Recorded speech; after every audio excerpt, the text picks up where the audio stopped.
Voilà, c'est effectivement notre dernier volet de 5 sur une réflexion sur le travail, ou plutôt Dieu dans mon travail. Et la première chose qu'on pourrait dire dans ce temps de conclusion, c'est que le moins qu'on puisse dire, c'est que c'est difficile de trouver une relation équilibrée, stable, apaisée, juste avec notre travail.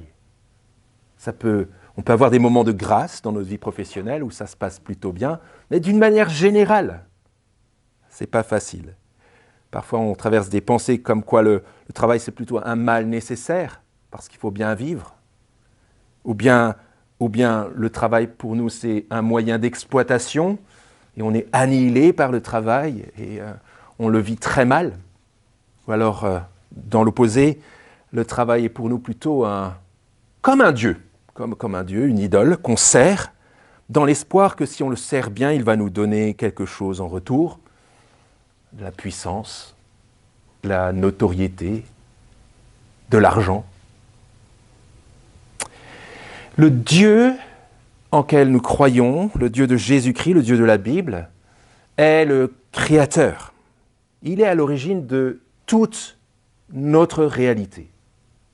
Pas juste pendant 1 heure, au moment où on se retrouve le dimanche matin, y compris dans notre relation au travail. Et si c'est vrai que Dieu est le Dieu créateur, cela veut dire que non seulement tout est affecté par la rupture avec lui, y compris notre relation au travail, mais si c'est vrai, si c'est juste que Dieu est le créateur et à l'origine de toute chose, ça veut aussi dire que tout est impacté par la réconciliation avec lui. Tout est réparé par la réconciliation avec lui, y compris notre relation au travail. Alors notre série a posé quelques jalons utiles. On n'a pas la prétention de faire le tour de la question, évidemment, d'autant plus que chacun a sa propre manière d'appliquer cette vie-là au travail. Mais en tout cas, on a pu avoir quelques jalons d'une perspective biblique qui nous permet d'abord de voir que travailler, c'est un privilège unique. Nous sommes à l'image de Dieu. Dieu est le Créateur qui travaille et qui fait des hommes et des femmes à son image pour qu'elles travaillent et produisent des choses belles dans ce monde. Ça nous permet aussi de voir cette perspective biblique qu'il est possible de bien travailler avec soin, même quand on n'a pas choisi son travail. On a aussi vu que cette perspective biblique nous permet de rester persévérants et fidèles à Dieu, même au milieu d'un monde de requins. Pas besoin de devenir un requin, pas besoin de démissionner, juste de garder tranquillement le cap de la probité, comme on avait vu avec Daniel dans notre exemple. Et enfin, cette perspective biblique nous permet de faire confiance en ce que Dieu fait dans ce monde instable et vaporeux, dans ce monde de vanité. Voilà où on en est pour l'instant. Et on pense que déjà, ces 4 éléments qui s'appuient sur 4 parties de la Bible nous équipent plutôt bien pour rayonner en tant que chrétiens, semaine après semaine, dans le monde du travail. On a des outils déjà qu'on peut utiliser. On ne voudrait pas conclure, sans celui par qui Dieu opère cette transformation dans notre rapport avec lui, dans notre rapport avec la réalité et donc dans notre relation au travail. J'ai nommé Jésus-Christ, le Fils de Dieu. Alors dans le contexte de Luc, dans lequel on se trouve maintenant, dans lequel se situe le texte que Armel vient de lire, on a cette phrase-là, qu'on a déjà lu il y a quelques semaines et que je ne me lasse pas de lire. Jésus qui, un peu plus tôt, dans le même livre, dans l'Évangile selon Luc, dit la chose suivante. Lis la Bible et dit que cela s'applique sur lui. L'Esprit du Seigneur est sur moi parce qu'il m'a choisi, pour guérir ceux qui ont le cœur brisé, pour annoncer la bonne nouvelle aux pauvres. Il m'a envoyé pour proclamer aux captifs la délivrance et aux aveugles le recouvrement de la vue, pour renvoyer libres les opprimés et pour proclamer une année de grâce de la part du Seigneur. Voilà qui est Jésus, ce qu'il est venu faire. Ce qui nous conduit à au résumé de ce texte qu'on vient d'entendre, c'est que Jésus seul peut transformer notre relation au travail, parce qu'il est celui par qui Dieu a restauré notre relation avec lui. Et on le voit très bien dans cette rencontre avec Zachée. Pourquoi est-ce que Jésus seul peut transformer notre relation au travail? Eh bien, c'est très simple. Mais on ne veut pas aller plus loin que ce que le texte nous dit. D'abord, Jésus peut transformer notre relation au travail parce qu'il est le seul sauveur. Ensuite, parce qu'il est le seul roi, le seul Seigneur. Et ça change tout, à commencer par notre relation au travail. D'abord, Jésus peut transformer notre relation au travail parce qu'il est le seul sauveur. Lui seul peut accomplir ces choses-là. Ah oui, d'accord, Étienne, je sais, Jésus est le sauveur, il est mort à la croix pour moi, il est libéré de mes péchés, maintenant je suis libéré, Dieu m'a fait grâce et je suis... Attention à ne pas être blasé par cette annonce que Jésus est le seul sauveur. Parce que c'est non seulement le cœur de la Bible, mais aussi le cœur de la vie chrétienne. Pas juste lorsqu'on découvre que par Jésus, Dieu nous délivre de notre révolte, de notre péché contre lui, du mal et de la mort, mais aussi parce que concrètement, il y a un impact de cette libération, pas juste pour le monde à venir, mais pour le monde déjà maintenant. Qu'on ne sous-estime pas, parce qu'on a l'habitude de chanter et de lire ces choses-là, qu'on ne sous-estime pas le nombre d'impacts que l'œuvre de Jésus le Sauveur peut produire dans tous les domaines du quotidien. Et cette rencontre avec Zachée nous en donne un aperçu. On lit les 3 premiers versets de ce passage. Jésus entra dans Jéricho et traversa la ville. Il est en train de monter vers la capitale, Jérusalem, pour mourir. Alors un homme du nom de Zachée, qui était chef des péagers, qui était riche, cherchait à voir qui était Jésus. Mais il ne le pouvait pas à cause de la foule, car il était de petite taille.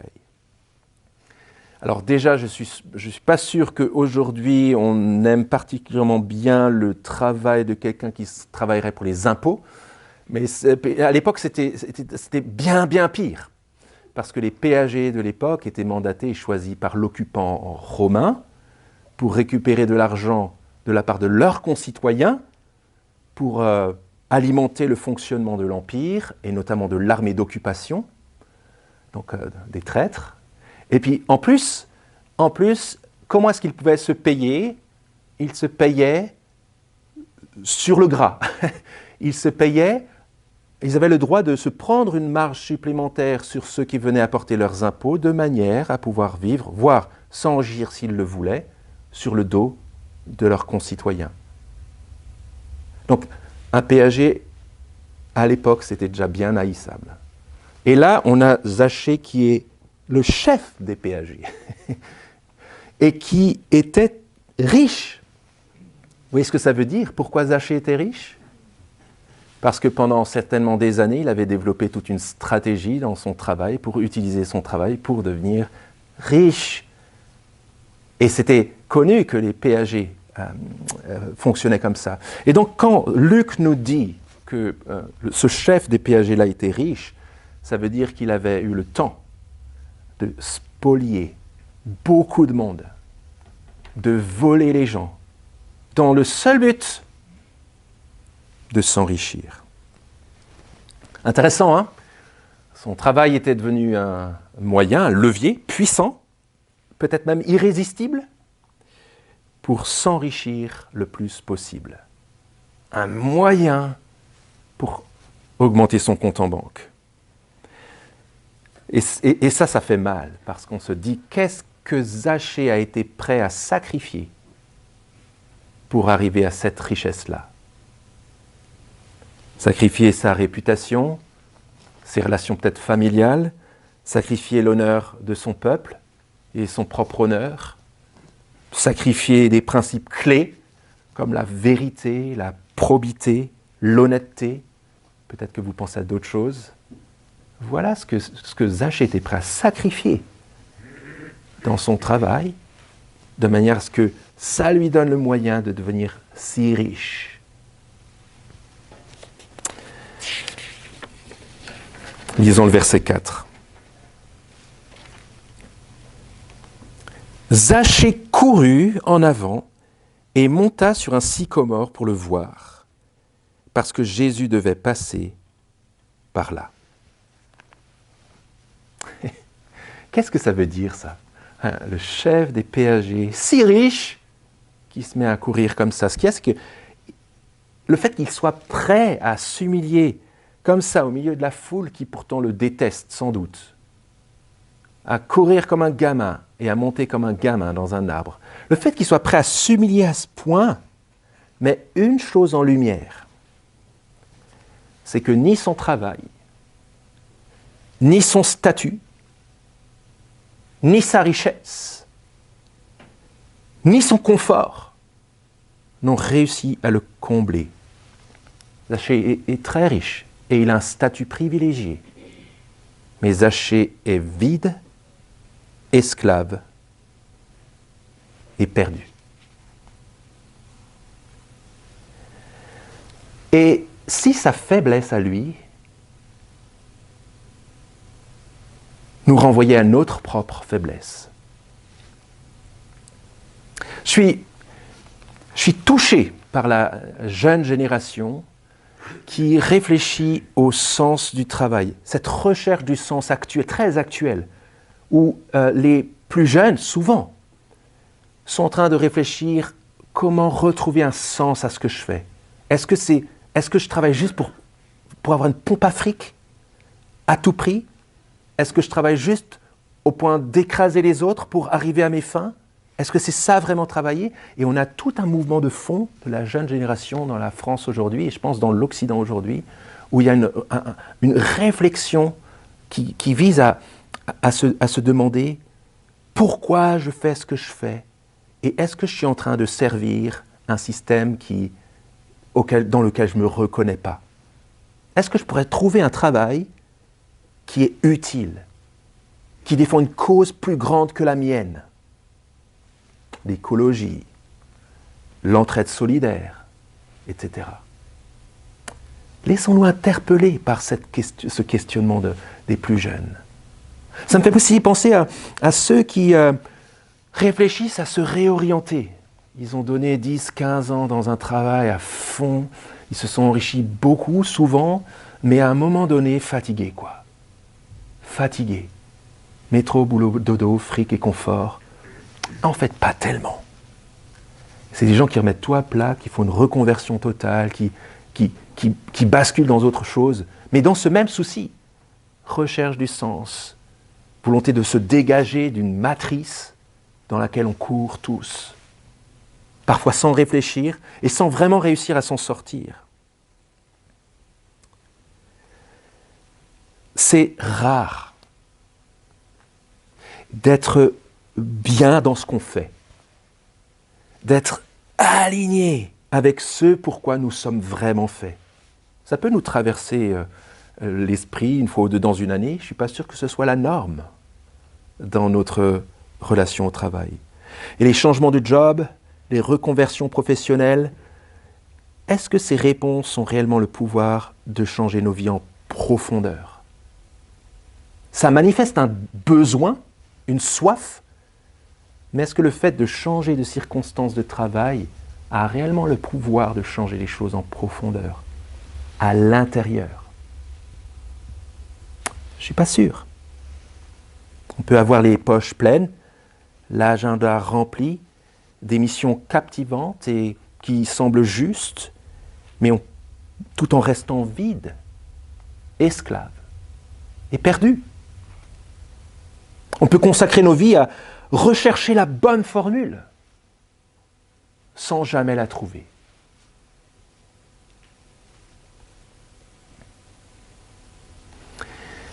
Et si, au lieu de chercher quelque chose, on devait chercher quelqu'un?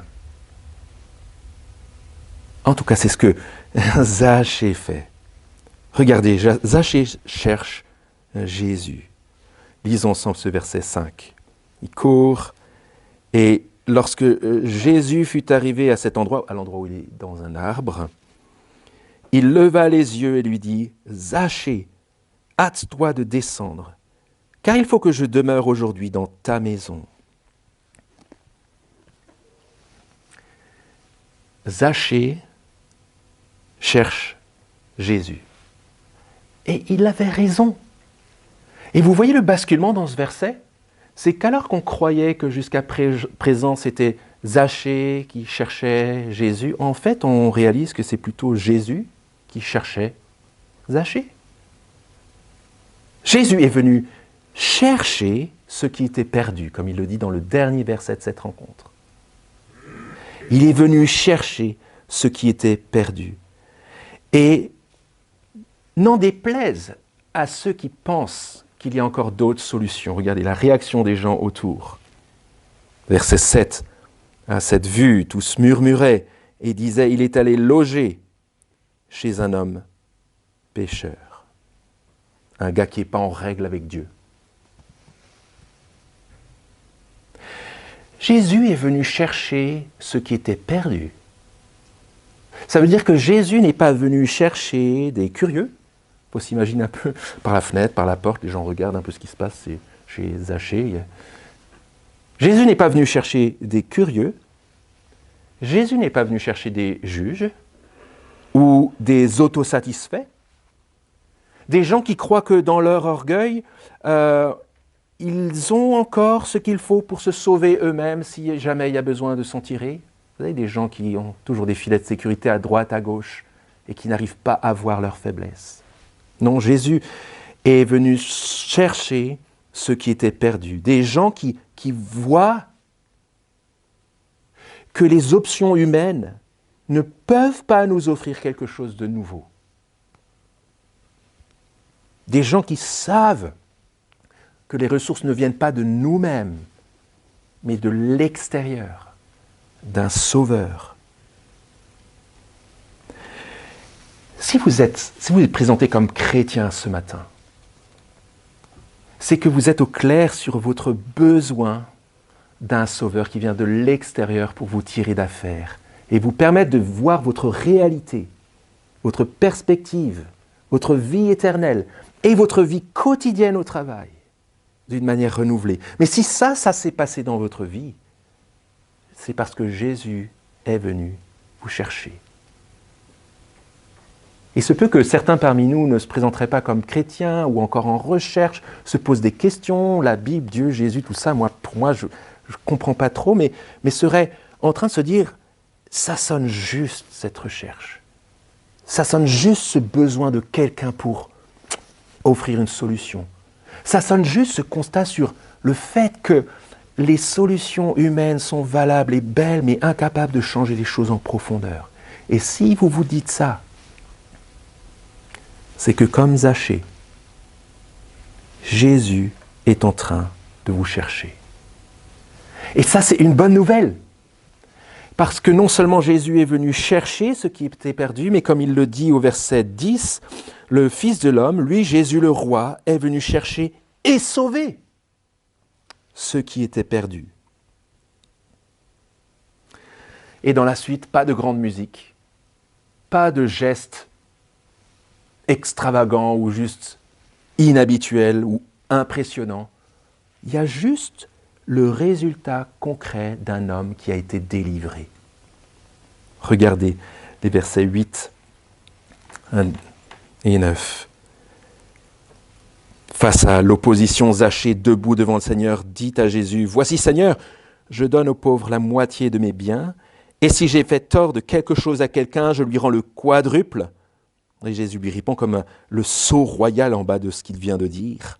« Aujourd'hui, le salut est venu pour cette maison, parce que celui-ci aussi est un fils d'Abraham. Car le Fils de l'homme est venu chercher et sauver ce qui était perdu. » Il faut qu'on note l'extravagance de ce que Zachée propose. On a noté l'extravagance de son enrichissement injuste.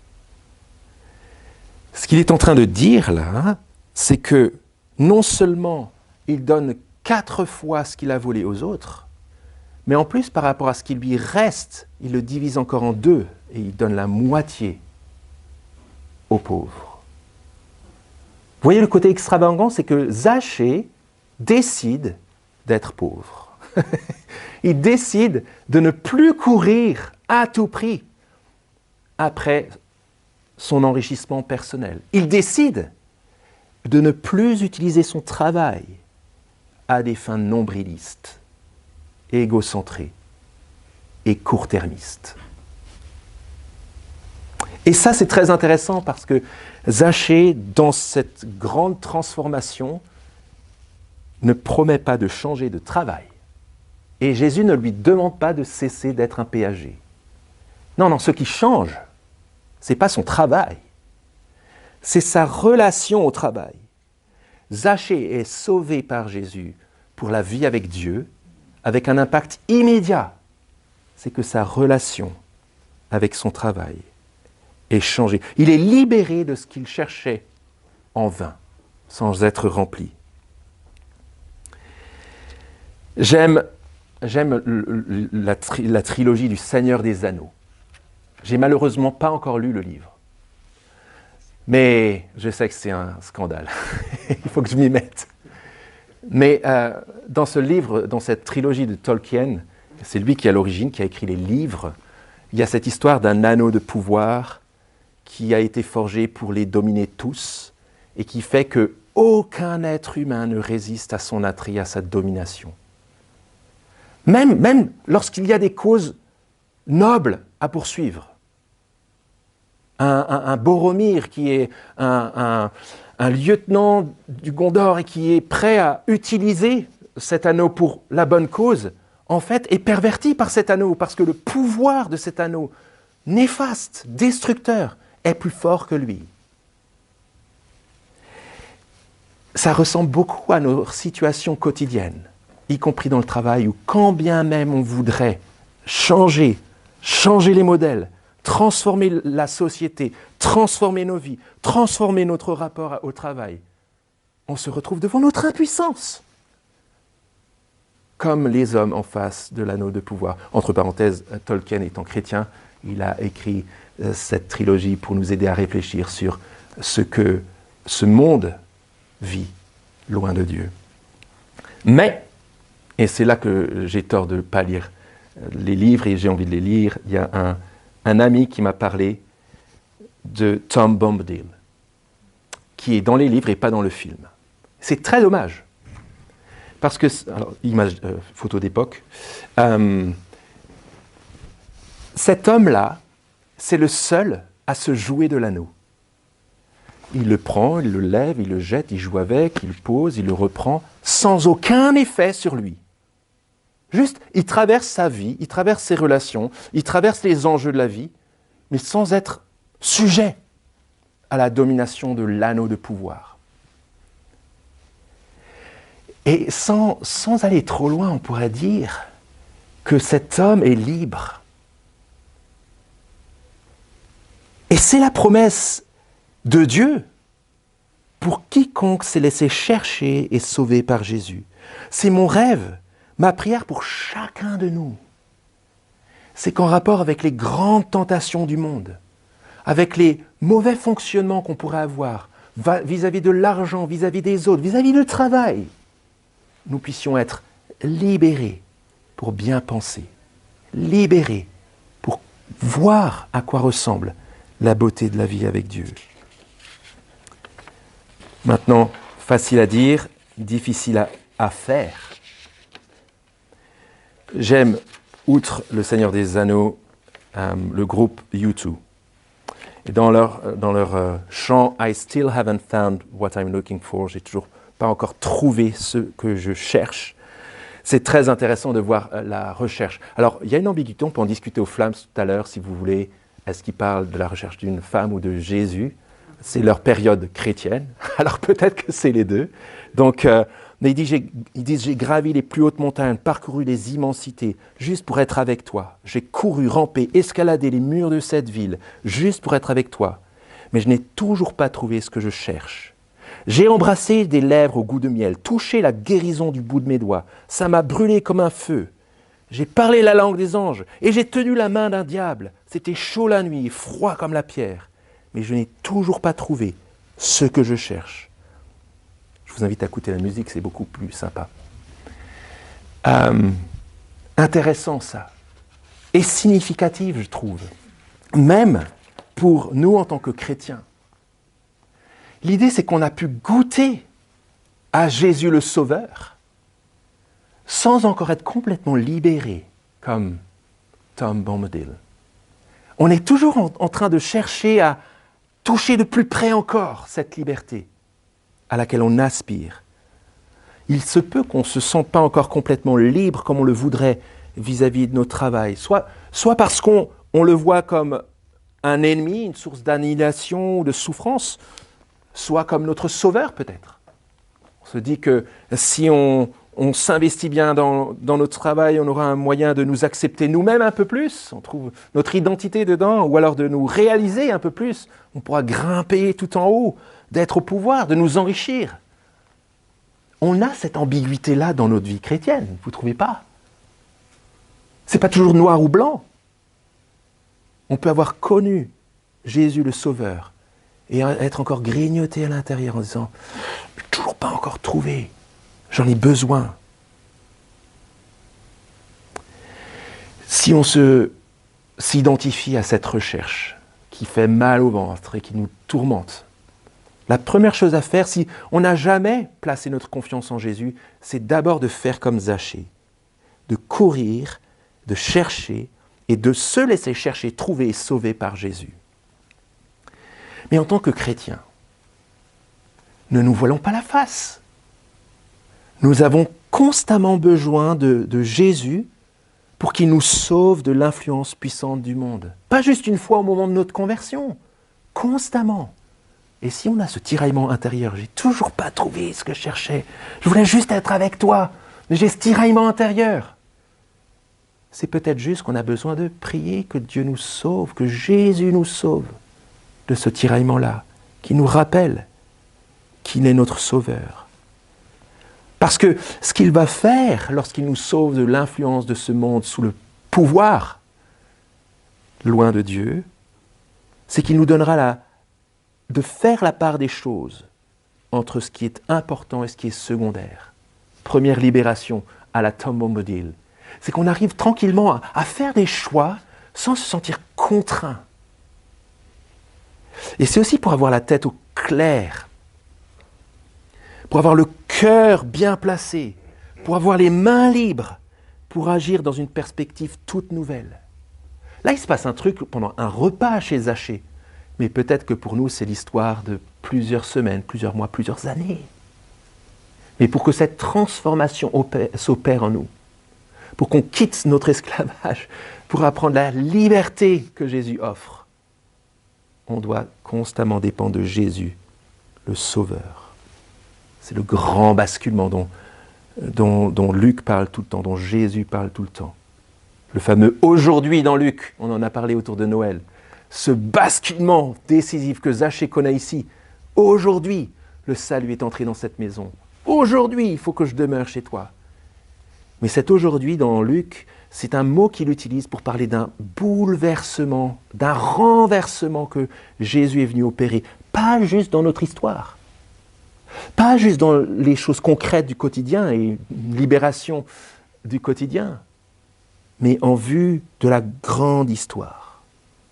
Parce que Jésus n'est pas juste le sauveur, il est aussi le seul roi. Regardez sans transition, il y a dans nos Bibles un petit titre, mais en fait Luc n'a fait aucune transition parce que les choses se sont passées dans la suite. Verset 11. Alors qu'ils écoutaient, donc il y avait des gens aux fenêtres qui regardaient à droite à gauche, cachés dans les arbres peut-être, alors qu'ils écoutaient, Jésus ajouta une parabole parce qu'il était près de Jérusalem et qu'on pensait que le royaume de Dieu devait apparaître à l'instant. Alors agir pour le bien comme Zachée, c'est clairement le fruit que porte celui que Jésus a sauvé, celui dont Jésus a vraiment touché le cœur. Le basculement est tel que tu que tu commences à voir la réalité et à voir à quoi tu peux servir d'une manière complètement différente. Mais agir pour le bien maintenant, ce n'est qu'un avant-goût actuel de quelque chose de plus grand qui doit encore venir. En d'autres termes, si Jésus, il y a 2000 ans, est venu pour chercher et sauver les perdus, c'est pour les faire entrer dans son royaume éternel, dont il est le roi, le seul roi. Le monde nouveau, plus ce monde-là. Le monde nouveau dans lequel Dieu sera présent sans rupture, où tout sera enfin restauré, où les tiraillements dont on voit un extrait dans ce chant de YouTube qu'on ressent dans nos vies, ce tiraillement sera terminé, on sera libéré de toute rébellion, de toute révolte contre Dieu. On sera libéré de toute frustration, de tout mal-être, de toute injustice, de toute mort même physique. C'est cela que Jésus est venu apporter en sauvant des perdus. Quelle perspective magnifique. Ça, c'est une visée qui vaut le coup. Et je pense que c'est la raison pour laquelle Jésus, sans transition, parle de la parabole des mines. Il remet les gens en perspective en prenant Zachée comme témoin, comme exemple, et en disant « ça, c'est le bon investissement ». Zachée est parti sur le bon pied. On ne va pas prendre le temps maintenant d'aller voir la parabole dans les détails, mais j'ouvre juste la porte pour qu'on y réfléchisse. Ce monde qui vient, dont Jésus sera le seul roi, vaut le coup, C-E-U-P, C-O-U-T, qu'on y investisse et qu'on s'y investisse sans tarder et sans retenue. Sans retenue. Pourquoi ? Parce que Jésus est le roi glorieux, bien plus glorieux que le plus grand de mes chefs. La mission qu'il me confie est glorieuse, bien plus grande que mon job et que le plus beau de mes jobs. Et la rémunération de Jésus est plus glorieuse et plus grande que le plus haut de mes salaires. Petit appui biblique, et je propose 2-3 pistes sur ce point-là. Un roi glorieux, une mission glorieuse, une rémunération glorieuse. Et ça doit impacter notre manière de voir jusqu'à notre travail séculier, constant, quotidien. Voilà le seul roi, un homme de haute naissance qui s'en va dans un pays lointain pour recevoir la royauté et revenir ensuite. C'est Jésus, c'est de lui dont il parle. Voilà la mission glorieuse. Il donne à chacun une mine et il leur dit de faire valoir cette mine jusqu'à ce qu'ils reviennent. C'était une somme d'argent de l'époque qui correspondrait à peu près à 3 ou 4 mois de salaire du SMIC actuel. Pas faramineux, mais tout le monde a la même chose. Et c'est une sorte d'avance pour voir ce que ça va rapporter. Il n'est pas ici question, dans cette parabole-là, la parabole c'est une image d'argent pécuniaire. Il s'agit de la devise de l'argent du royaume. Alors quelle est la devise et l'argent du royaume que tous les disciples et les serviteurs de Jésus ont reçu, tous au même niveau, qu'on devrait faire fructifier avant qu'ils reviennent ? Certainement pas notre argent, certainement pas notre intelligence, certainement pas notre origine, certainement pas notre notoriété, certainement pas notre travail. Non, c'est l'évangile. C'est ce que Jésus a planté dans Zachée, qui a fait que Zachée soit sauvé, qui a fait qu'il y a eu un basculement d'un traître incroyable à un serviteur généreux, qui bénit les gens autour d'eux. Et ça, c'est le bon investissement. Le roi nous confie une mission glorieuse, celle de le faire connaître pour que d'autres qui sont perdus, qui se savent perdus, soient cherchés et trouvés et sauvés par Jésus le roi. Ça, c'est la devise du royaume. Ça, c'est ce que nous avons tous reçu en tant que chrétiens. Et ça, c'est ce que nous devons investir avec la perspective d'une rémunération glorieuse. Regardez la récompense. Le premier serviteur vient et dit « Seigneur, ta mine en a rapporté 10 !» Et il lui dit « C'est bien, bon serviteur, parce que tu as été fidèle en peu de choses, reçois le gouvernement de 10 villes. » Le second vint et dit « Seigneur, ta mine en a produit 5 !» et il lui dit, toi aussi sois établi sur 5 villes.